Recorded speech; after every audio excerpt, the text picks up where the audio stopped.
everyone. Welcome to What Just Happened. Today we have Brian Hennessy, CEO of Talkoot. Talkoot is a process management system for all of these tens of thousands of units that need to go from photo studio, add the words, that's you guys, and then onto the site. So that's kind of where you sit in the scheme of things. You layer into a retailer or brand's current team setup, which is we write this, we do this, we outsource this to an agency and they do that. And you just become that single source of all of that information for all of the participants in that process. Okay. Exactly. But you do have this little thing out here. See my hand? It's out here. That thing was a little thing until 6 months ago. And that thing is called AI. Absolutely. Now, you guys were a process management, but then you were like, and by the way, if you want to use our AI to write some of your less important editorial pieces like socks and headbands, like who cares, offload that to AI, you can do that through us as well. Well, here we are now where AI is everywhere. And I don't know how that's impacted the copywriting industry. Would love to hear that from you, and also how it's impacted Talkoot. AI by and large has been absolutely amazing for us, our customers, and our business. It has changed everything. I was a copywriter, and early on when I first started looking into AI way back in 2013, 14, when we were building Talkoot, I always knew AI was going to be something, but for the longest time, it just didn't hold up. Like I demoed so many different AI tools for so many years until I actually came across the AI that worked for us. And, that was 2 years ago. Now, of course, OpenAI and GPT-3 and 4 and everything has rolled out. It's a huge hype thing. And I think that it's gotten us a lot of attention, but also there's a whole bunch of hype and misinformation about AI right now. AI is great at going out and looking at language and packaging what exists out there and repackaging it for you. But if you're trying to introduce something that is on trend right now, AI isn't great at explaining why someone should buy something that's right on trend or trend leading. You still need to change people's minds. It doesn't take writers' jobs. You still need writers.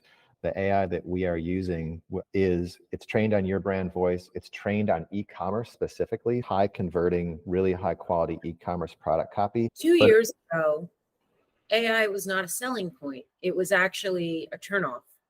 Retailers and brands didn't trust automation in that way, that they knew their brand and their product better. And that is a huge shift now. Yes, absolutely. Everybody in every sector is like real estate, retail, beauty, travel planning. Everyone's like, do it here. Here's a prompt to do it. Let's hear your perspectives on some of that. With us, we have a specialized model based on high converting product copy. So what you get is we have a smaller data set, but we actually get higher fidelity output. We get more kind of on brand, on message output in the back end. So we have a smaller data set. The way OpenAI is positioning it is the bigger the data set, the better the output. But that's actually not true. For specialized output, you want specialized data sets. Understood. Question, how do you measure, or does the brand provide information on what defines high converting copy? It's a spectrum between kind of like with your socks and whatnot, it's a 80-20, 80% can be handled by AI and you need 20% fact checking and QA. Whereas you're kind of, totally on trend stuff, you can generate a first description, but then the writer has to do 80% of the work to make sure that it's actually speaking about the product like you want to frame the product and how you're going to market with the product, that story. It's not great at bringing that into it, all the nuance in there about launching a new product. Sure. And yes, the world has changed. I think when the last time we talked, it was about 6 months ago or something, and everything has changed completely in those 6 months. So tell us why. Actually, it's interesting with the AI, of course, everyone's interested about AI and we have our own kind of point of view on AI. The things that we have are those professional editing tools that really allow you to use AI, but still stay on brand, still create that trust, that use that language that your customers trust. So one of the things is brand check. And a lot of customers actually, we have customers who actually don't use our AI. They use Talkoot to have human writers all come together and create the content together. And then they use brand check to check it against your brand language. It's kind of like it's like spell check on steroids. For our customers, they have regulatory language they have to adhere to. They have legal language. You have legal language per channel. Like on Amazon, you can't say antimicrobial, but you can say that on direct to consumer. So brand check is this multi-tiered brand language checker that checks all your language, per channel, per category, per brand against your legal language or things you want to say and don't want to say. So there are things that brands just don't want to say. Some brands don't want to use the word cute in their language. So you can strike that. You can strike whole phrases like improves performance or reduces injury. Let's talk about this brand check, because for people outside of this industry, they may not recognize how critical it is. Remember, we need speed here. Yeah. Once you've got the product, once it's photographed, it has to make its date to get online. Nothing can slow that down. Okay. So every day is a selling day and nothing can get away. So if you had words slip through that technically weren't either allowed from a regulatory standpoint, or if you got flagged on Amazon, that could be a major issue. Major. Oh, yeah. Yeah, you can get turned off on Amazon. Like Amazon will turn you off for using the wrong language, and not just that one product, but they'll just turn off your entire channel. Like when you read that product description on that product page, it should sell, of course, and it should kind of highlight the best reasons to buy. But this is basically like, okay, when I order this, if it says it has a orange canvas interior, it's gonna have an orange canvas interior.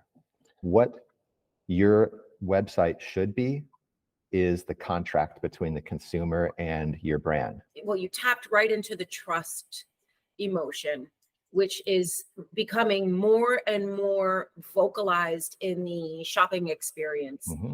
Okay, first party data. You're going to give someone something because you trust them and they're going to give you something back. You're going to buy something from them because you trust them, because as you described, it's a contract that what we say is what we deliver.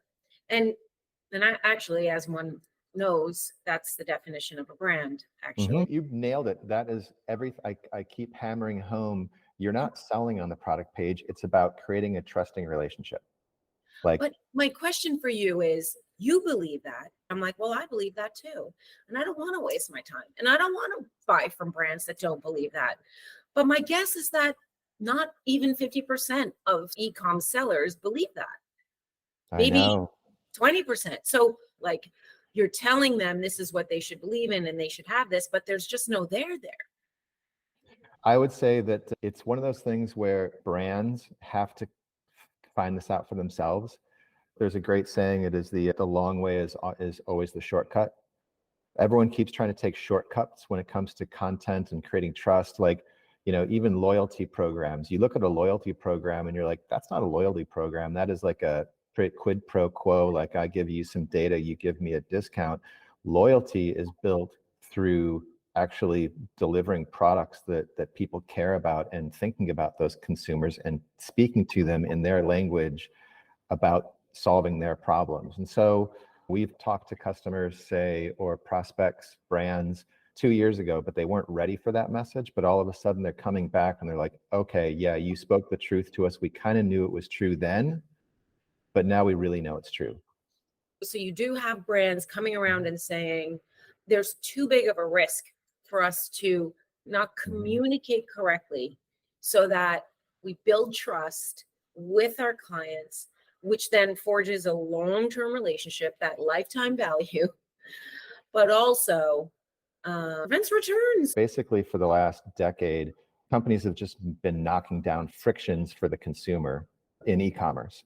And at first it was, part technology and payments and suggestion engines, et cetera. And slowly but surely, every kind of friction has been knocked down. But what one last friction is customer confusion. And that comes down to like imagery and product storytelling. And right now, what's happened is when I log on to go search for something that I want to buy, there are so many options, so many channels, and also so many places to learn about the things that I want to buy that you don't know where to go. And so you want to go read some reviews, maybe not on the website because you want to go get some unbiased reviews. So you go to YouTube, but those YouTube, you can't tell which ones are unbiased and which are paid. There's just all these different channels and all this information coming at you, and it creates a whole bunch of confusion. Again, speaking to that speed, what gets it from studio shot or editorial photograph to online and being there needs to be, because every day is a selling day. Yep. If you're using AI to write copy, can you say, give me two versions, I want to go with both, and then see which one? You could say, give me 4 options on how to describe this sneaker. That's exactly it. Yeah, we actually find that 3 versions is the magic number. Okay. We actually provide 3 versions in Talkoot. It populates the cell with 1 version, but you can always go like, well, I don't know, and open it up and choose one of the other versions. After 3, when you regenerate, it tends to get worse. And this is like AI in general. It's not just our tool. Like the 3 seems to be the magic number of generations to get a quality output that people are happy with. I see. So let's talk about the addressable market that you have. Coming from being the writing director at Adidas, where I came from and why I built Talkoot is telling those deep product stories to a committed audience. With Adidas, we were writing for trail runners and basketball players and European football players. 3 very different targets. You have to use the language that they care about. That's coming back to trust. If you don't use the language of a European football player to sell football shoes, if you use the word soccer, for instance, or don't use those right words. Use the field versus the pitch. Yeah, exactly. Cleat versus boot, all these little subtle language usage, that destroys your authority, which then destroys your trust. So you have to do for every different athlete type. And that is where I developed Talkoot, because it was so hard to hire the writers to get that right. And then, of course, get all their technology descriptions right across those different segments. And so that's where it came from. We're getting a lot of traction in CPG, food and beverage. And I was like, interesting. I don't really need a deep story to, say, buy a Kit Kat. But what we're finding is, say on Amazon, the Amazon A9 search engine, it focuses on the bullet points. What it wants to do is surface the right products at the right time for the right customer. Then when the customer comes searching, you actually match the search criteria and you raise up in the page rankings and you win. And what they're seeing is they're actually seeing significant lift in traffic and sales, both in Google Shopping and Amazon and across anywhere you go, because they're ranking higher, because they're changing their content quickly to match search intent. The first CPG company came because they knew that changing content seasonally would increase their sales, but they couldn't do it because you can't do that with humans. It just takes too much time and it costs too much money. So they had the AI do it, and now you can make that change in a day and publish in a day, and you can change your content and as many times as you want. The use case I always use is, I'm a runner and my daughter's a runner, but she's a competitive collegiate runner and I am a, old man with weak ankles. We both run in the same shoe. She runs in a marathon trainer because she actually wants to hit her PR and win races. I run in it so I don't twist my ankle because I don't want a thick shoe. So when we go to that product page of that web or that marathon training shoe, she should get a message that says, hit your PR with this new lightweight, ultra lightweight, competitive training shoe. And when I hit that product page, I should get a message that says, don't kill your ankles. You have a low to the ground runner that won't ruin your ankles. So that's possible. We actually have a partner that we're working with, a machine learning company that can kind of adapt your web content based on who is coming to your website. We want to use the best AI out there possible and bring it into a workflow that works for e-commerce product storytelling. So we're going to partner with another machine learning solution so that they ingest our product copy. We generate it at scale. We generate, 3 descriptions per product. We serve it to their engine, and then they serve it up to customers when they know that that customers hit the website.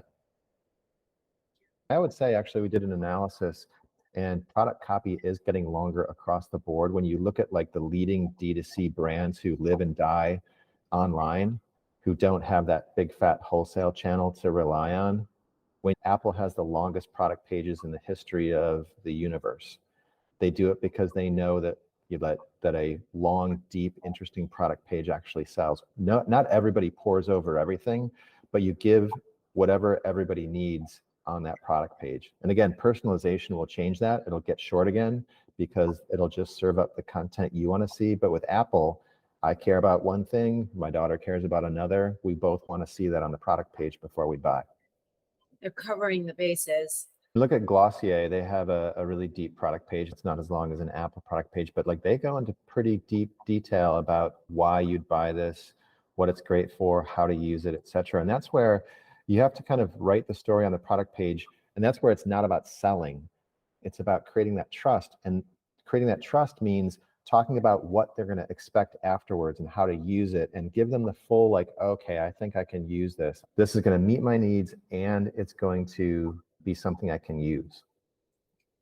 That's another really good point. It's not about selling, because what you're saying is, okay, you use your judgment to come up with a decision, and we trust you, and you can trust us. We'll give you that information, and then you will make that decision. We're empowering you. Yeah. I want to thank you very much for your time. Well, thank you, Christine. This has been awesome. Fun, and I love your product, and I think that so much has changed, and it's great to have you come back and revisit all of that with us here on What Just Happened. Thank you so much for having me. Always awesome to talk to you.